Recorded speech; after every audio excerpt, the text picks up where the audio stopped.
Hello, আসসালামু আলাইকুম viewers, কেমন আছেন সবাই? হোমমেকার কিচেনে আপনাদের স্বাগতম।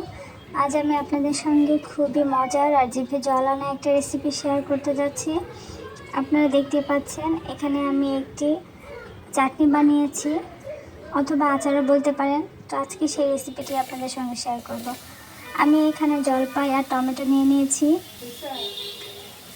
এটা আমার ভাতের সঙ্গে, ভাত ডালের সঙ্গে খেতে খুব ভালো লাগে, অথবা আপনারা চাইলে আচার হিসাবেও খেতে পারেন। এটা সামান্য একটু গরম পানিতে লবণ আর হলুদ দিয়ে একটু সেদ্ধ করে নেব। যখন টমেটো আর জলপাইটা নরম হয়ে আসবে, ঠিক সে পর্যায়ে নামিয়ে নিলেই হবে। এখন আমি এটার জন্য একটা মশলা তৈরি করে নেব। এই জন্য আমি কড়াইয়ের মধ্যে একটা মিষ্টি সস বা অনেকে গোমরি বলে থাকে, সেটার সঙ্গে একটু পাঁচফোড়ন দিয়ে ভেজে নেব।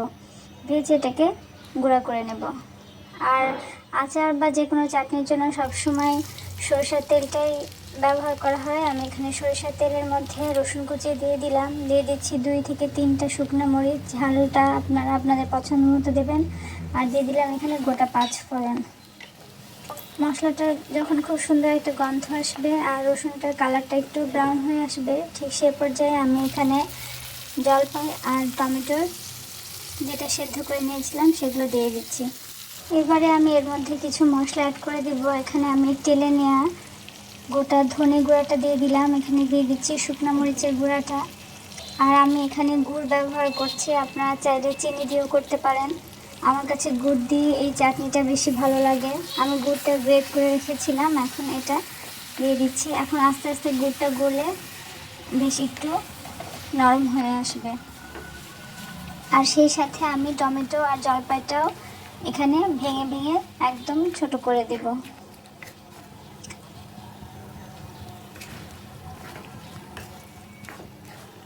এখন এটাকে খুব ভালো করে নেড়ে একদম ম্যাশ করে নিতে হবে। গুড়টা গলে যখন এর পানিটা শুকিয়ে আসবে, ঠিক সে পর্যায়ে আমি এখানে একটু হোয়াইট ভিনেগার ব্যবহার করছি। এটা যদি আমি চাটনিটা বা আচারটা আমি সংরক্ষণ করতে চাই, তাহলে এটা নষ্ট হবে না ভিনেগারটা দেওয়ার জন্য। আর এখানে আমি যেই ডালা মশলাটা করে নিয়েছিলাম, সেই মশলার গুঁড়াটা দিয়ে দিলাম।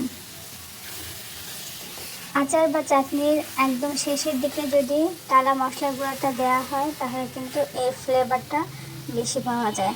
আর এখানে আমি সামান্য একটু বিট লবণ ব্যবহার করছি, এটাও কিন্তু চাটনি বা আচারের স্বাদটাকে এনহ্যান্স করে।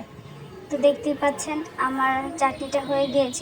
এটা সাদা ভাত, ডালের সঙ্গে, খিচুড়ির সঙ্গে তো একদমই জমে যাবে। তো আমার আজকের রেসিপিটি কেমন লেগেছে অবশ্যই সবাই কমেন্টস করে জানাবেন। আল্লাহ হাফেজ।